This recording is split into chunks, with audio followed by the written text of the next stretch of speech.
Assalamualaikum warahmatullahi wabarakatuh. Perkenalkan, nama saya Isa Sabita Rajwa dari Fakultas Ekonomi dan Bisnis, jurusan Akuntansi UIN Syarif Hidayatullah, Jakarta.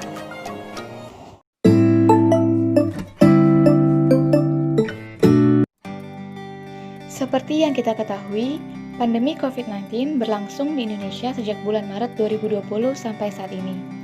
Kurang lebih sudah berlangsung selama 6 bulan. Pemerintah telah memberlakukan peraturan PSBB atau pembatasan sosial berskala besar di sejumlah daerah di Indonesia dan mengimbau para warga untuk menerapkan social distancing dan melakukan aktivitas di rumah saja. Sejumlah mal, toko, restoran, sekolah, kantor, hingga tempat pariwisata memutuskan untuk mengurangi jam operasional kerjanya, bahkan menghentikan kegiatannya secara total. Salah satu dampak dari diberlakukannya kebijakan tersebut adalah terhambatnya pertumbuhan ekonomi di sektor perdagangan. Seiring dengan kemajuan teknologi, di era digital seperti saat ini, tren perdagangan elektronik atau e-commerce yaitu melakukan kegiatan jual beli dengan menggunakan fasilitas internet yang berkaitan dengan transfer dana, pemasaran jasa ataupun barang mengalami peningkatan. Melalui kegiatan e-commerce, pengusaha memiliki peluang mendapatkan konsumen sebanyak-banyaknya, karena memang sejatinya e-commerce sudah diminati sebelum adanya pandemi. Dilansir dari kominfo.go.id, Direktur Pemberdayaan Informatika, Direktorat Jenderal Aplikasi Informatika Kementerian Kominfo, Septriana Tangkari, menyatakan pertumbuhan nilai e-commerce di Indonesia mencapai 78% tertinggi di dunia. Pertumbuhan e-commerce semakin pesat terjadi pada bulan Maret 2020, tepatnya setelah wabah COVID-19 menyebar di Indonesia.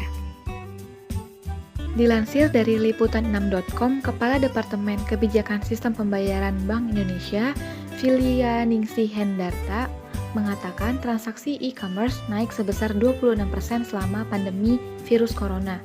Tidak hanya itu, peningkatan transaksi harian juga terjadi hingga 4,8 juta. Lalu konsumen baru mencapai 51%. Artinya permintaan dan supply meningkat. Peningkatan e-commerce tersebut terjadi karena masyarakat lebih memilih membeli kebutuhannya secara online melalui aplikasi belanja dan bayar digital seperti Shopee, Tokopedia, GoPay, Dana, Link Aja, Bukalapak, dan lain-lain. Hal tersebut sejalan dengan pemberlakuan kebijakan pemerintah bekerja dari rumah atau work from home dan perpanjangan masa belajar di rumah. Selain perusahaan besar, peningkatan e-commerce juga dirasakan oleh industri UMKM, usaha mikro, kecil, dan menengah. Karena banyaknya pusat perbelanjaan yang harus tutup akibat pembatasan sosial, pengusaha UMKM mengalihkan transaksi belanjanya ke e-commerce. Seperti yang dilansir dari nasional.kontan.co.id, Menteri Koperasi dan UKM Teten Masduki menyampaikan berdasarkan data dari McKinsey pada Juni lalu, sejak awal pandemi COVID-19, setidaknya terjadi kenaikan penjualan di e-commerce sebesar 26% dan mencapai 3,1 juta transaksi per hari. Peningkatan e-commerce tersebut dapat mendorong perekonomian di masa pandemi seperti ini.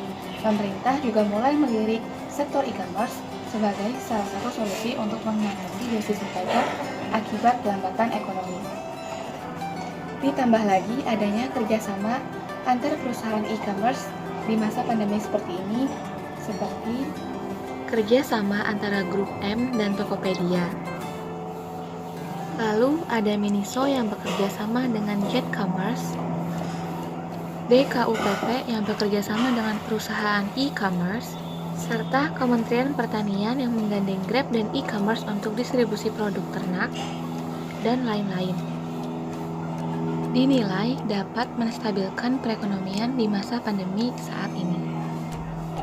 Sebelum adanya pandemi, belanja online hanya menjadi pilihan. Tetapi saat ini, belanja online dinilai menjadi solusi terbaik yang dapat dilakukan untuk mengurangi aktivitas konsumen di luar rumah dan juga mencegah risiko penularan virus.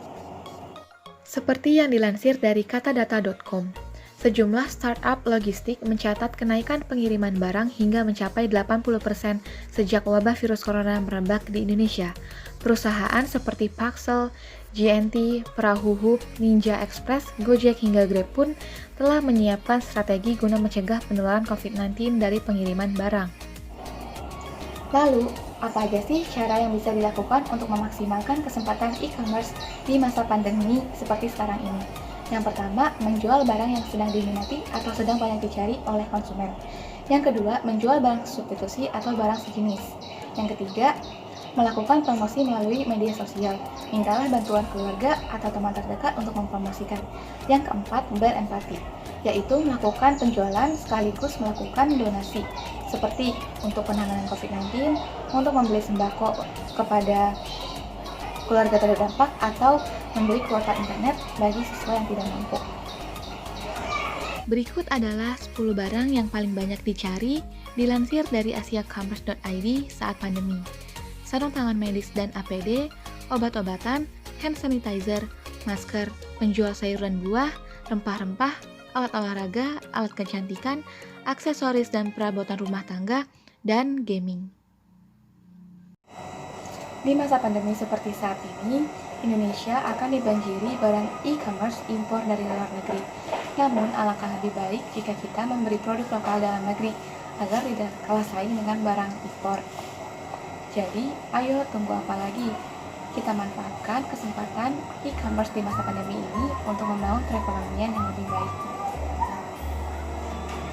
Sekian dari saya. Mohon maaf apabila ada kesalahan. Wabillahi taufiq wal hidayah. Wassalamualaikum warahmatullahi wabarakatuh.